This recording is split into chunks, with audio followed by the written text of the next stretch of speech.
Welcome back once again. आज हम अपने इस वीडियो में करेंगे class 9th English Kaveri book की पोयम भारत अवर लैंड के क्वेश्चन आंसर्स। इस पोयम का एक्सप्लेनेशन का लिंक आपको डिस्क्रिप्शन में मिलेगा, तो आप वहां से इस पोयम का एक्सप्लेनेशन देख सकते हैं। इस वीडियो में हम इसके सोल्यूशन देखेंगे, तो चलिए वीडियो स्टार्ट करते हैं।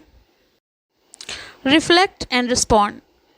First question, recall the lines of the national anthem and complete the table. तो राष्ट्रगान की पंक्तियों को याद करके हमको इस टेबल को पूरा करना है, इस तालिका को पूरा करना है। स्टेट और प्रोविंसेस: पंजाब, सिंध, गुजरात, मराठा, द्रविड़, उत्कल, बंग। माउंटेन रेंज हैं विंध्य, हिमाचल, और रिवर्स हैं यमुना, गंगा। तो ये टेबल इस तरीके से पूरी होती है। नेक्स्ट क्वेश्चन है रिस्पेक्ट एंड रिस्पॉन्ड का question number 2, what do the words जय हे कन्वे। राष्ट्रगान की अंतिम पंक्तियों में जय हे कई बार आता है, ये शब्द क्या व्यक्त करते हैं? आंसर, द वर्ड्स जय हे convey victory, praise, honour and respect for the motherland. ये शब्द यानी जय हे शब्द विजय, सम्मान, गौरव और देशभक्ति को व्यक्त करते हैं। They express patriotism and pride in the nation. साथ ही साथ ये मातृभूमि के प्रति आदर, सम्मान और प्यार को भी दर्शाता है। Question number 3, choose the odd one out. First one, she is peerless, let's praise her. Peerless का मीन्स होता है वैल्यूबल, मूल्यवान। Second one, many a sage has sanctified this land. Sanctified means होता है अपलॉडेड। अपलॉडेड मतलब प्रशंसा करना, praise करना। Third one, and here all auspicious things are found. Auspicious means fantastic, शानदार। Fourth, of hoary antiquity is Bharat means recent past, जो अभी अभी बीता हो। Check your understanding. First one, fill in the blanks with suitable words. तो यहाँ पर दिए गए शब्दों से रिक्त स्थानों को भरना है। यहाँ पे मैंने फिल इन द ब्लैंक्स में ब्लैंक्स ऑलरेडी फिल कर दिए हैं। फर्स्ट वन है, the poem is a tribute to India celebrating its natural beauty, spiritual heritage and historical greatness. यानी ये कविता भारत को समर्पित है, जो उसकी प्राकृतिक सुंदरता, आध्यात्मिक विरासत और ऐतिहासिक महानता का उत्सव मनाती है। Next one, the poet praises the Himvant describing it as mighty and unparalleled.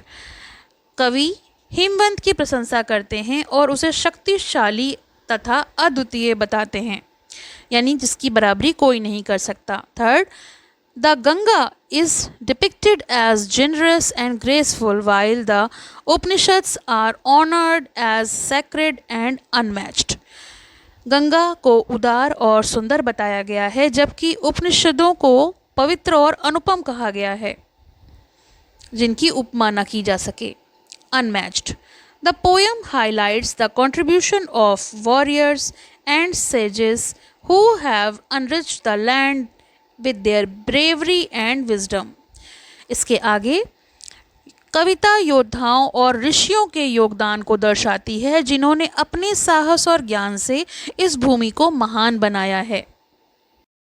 It also acknowledges the presence of Brahma knowledge and the teachings of Buddha, highlighting India's deep-rooted spiritual and philosophical traditions. यह ब्रह्म ज्ञान तथा बुद्ध की शिक्षाओं का भी उल्लेख करती है, जो भारत की गहरी आध्यात्मिक और दार्शनिक परंपराओं को दिखाती है। The poet repeatedly asserts that India is peerless, urging everyone to praise her.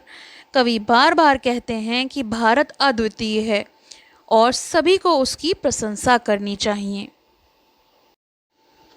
Question number 2, complete the following features about the poem.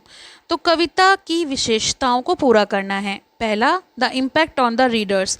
Readers पे यानी पाठकों पर क्या प्रभाव पड़ेगा? आंसर, पैट्रियोटिक यानी देशभक्ति, इंस्पायरिंग यानी प्रेरणा, एंड प्राउड यानी गर्व महसूस होगा। सेकेंड, द पोएट्स एटीट्यूड यानी टोन कैसी है, कवि का दृष्टिकोण क्या है?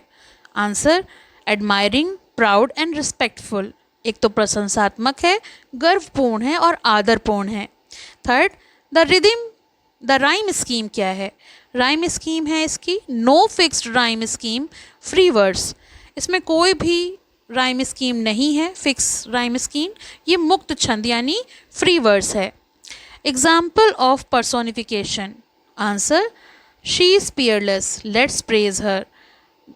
तो इसमें अगर पर्सोनिफिकेशन यानी मानवीकरण की बात की जाए तो ये लाइन जो है she is peerless, let's praise her, और which other river can match her grace, ये दो लाइन जो हैं ये बात इसमें पर्सोनिफिकेशन के दो उदाहरण हैं। Third question, what is the impact of the refrain she is peerless, let's praise her. She is peerless, let's praise her पंक्ति का प्रभाव क्या है? Answer the refrain creates a strong feeling of patriotism and reminds readers that India is a unique and worthy of praise. ये पंक्ति देशभक्ति की भावना जगाती है और ये बताती है कि भारत अद्वितीय है और उसकी प्रशंसा करनी चाहिए। फोर्थ क्वेश्चन है कंप्लीट द सेंटेंस। तो यहाँ पे एक सेंटेंस दिया है जिसे हमें कंप्लीट करना है। India is metaphorically described as this sunny golden land, suggesting that it is. तो पंक्ति ये है कि भारत को दिस सनी गोल्डन लैंड कहा गया है, जिससे पता चलता है कि भारत क्या है?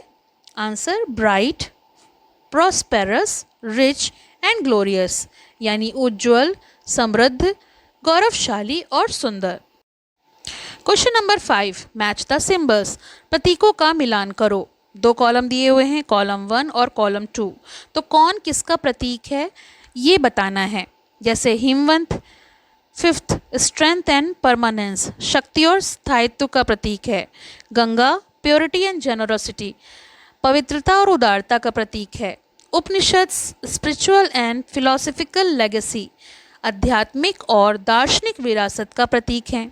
गैलेंट वॉरियर्स एंड सेज, तो जो गैलेंट वॉरियर्स यानी वीर योद्धा हैं और ऋषि हैं वो करेज और विजडम का प्रतीक हैं, यानी साहस और ज्ञान का।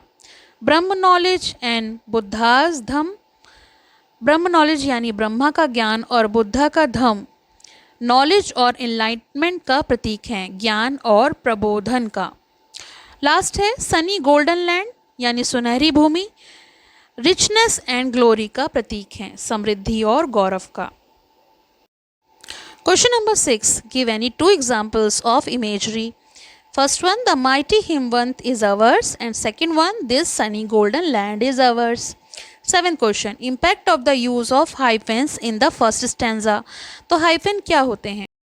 तो हाइफन एक पंक्चुएशन मार्क है जिसे दो शब्दों को जोड़ने या दो विचारों को जोड़ने के लिए लगाया जाता है। तो एक छोटा सा डैश होता है, जैसे कि वेल नोन यानी प्रसिद्ध में वेल नोन के बीच में एक छोटा सा डैश लगता है। मदर इन लॉ में भी छोटे छोटे डैश लग के उसको जोड़ा जाता है। पोयम में भी एक सेंटेंस दिया है, mighty Himvant is ours, there is no equal anywhere on earth, मतलब थोड़ा ठहराव देता है, पहली बात पर जोर देता है। हिमवंत हमारा है, हिमालय हमारा है और पृथ्वी पर उसका कोई बराबर नहीं है। तो ये तो हो गए हाइफन। इसमें 3 सेंटेंस जो हैं वो करेक्ट हैं। 5 में first, creates deliberate pauses to reinforce admiration and pride, प्रशंसा और गर्व को मजबूत करता है। lends to the lyrical quality, giving it a chant like rhythm. And fifth, presents India's greatness before the hyphen and strong assertion after it, Bharat की महानता को पहले बताकर बाद में उसकी विशेषता को जोर से कहता है। तो ये इसके तीनों राइट आंसर हैं। Critical reflection, question number 1, read the extract and answer the questions, गद्यांश को पढ़कर उत्तर दो। फर्स्ट क्वेश्चन है कंप्लीट द सेंटेंस, तो हमें पहला सेंटेंस कंप्लीट करना है। The word mighty refers to the Himvant because of its greatness, power and height. Mighty शब्द हिमवंत के लिए इसलिए प्रयोग हुआ है क्योंकि हिमालय बहुत विशाल, ऊंचा और शक्तिशाली है। क्वेश्चन 2 दिया है, the question mark is used to emphasize a point. Question mark क्यों इस्तेमाल किया जाता है? किसी बात पर जोर देने के लिए हम प्रश्नवाचक चिन्ह का इस्तेमाल करते हैं। Question number 3, why does the poet call the Ganga generous? कवि ने गंगा को उदार क्यों कहा है? Answer, The poet calls the Ganga generous because it gives water, supports life, and helps people selflessly. कवि ने गंगा को उदार इसलिए कहा है क्योंकि गंगा सबको जल देती है, जीवन देती है और लोगों की सहायता भी करती है। Question number 4. Why has the movement of the river been described as graceful? नदी की गति को ग्रेसफुल क्यों कहा गया है? Answer, the reverse movement is described as graceful because it flows smoothly, beautifully and peacefully. गति को इसलिए ग्रेसफुल कहा गया है क्योंकि नदी शांत, सुंदर और सहज ढंग से बहती है। Question number 5. The poet implies that the Upanishads are unmatched. कवि का संकेत है कि उपनिषद जो हैं वो बेजोड़ हैं, अनुपम हैं। Question number 2. Answer the following questions. First one, how does the poem reflect a strong connection to cultural identity and heritage? कविता सांस्कृतिक पहचान और विरासत से गहरा संबंध कैसे दिखाती है? Answer, the poem mentions India's mountains, rivers, scriptures, sages and traditions, showing pride in its rich culture and heritage. कविता भारत के पर्वतों, नदियों, ग्रंथों, ऋषियों और परंपराओं का उल्लेख करती है जिससे भारत की समृद्ध संस्कृति और विरासत पर गर्व व्यक्त होता है। Question number 2. What can you infer about the poet's attitude towards India from the repeated phrase "She is peerless, let's praise her"? Question number 2 है, she is peerless, let's praise her से कवि के भारत के प्रति भाव का क्या पता चलता है कि वो भारत के बारे में क्या सोचते हैं? Answer, it shows that the poet deeply loves India and believes it is unique and worthy of honour.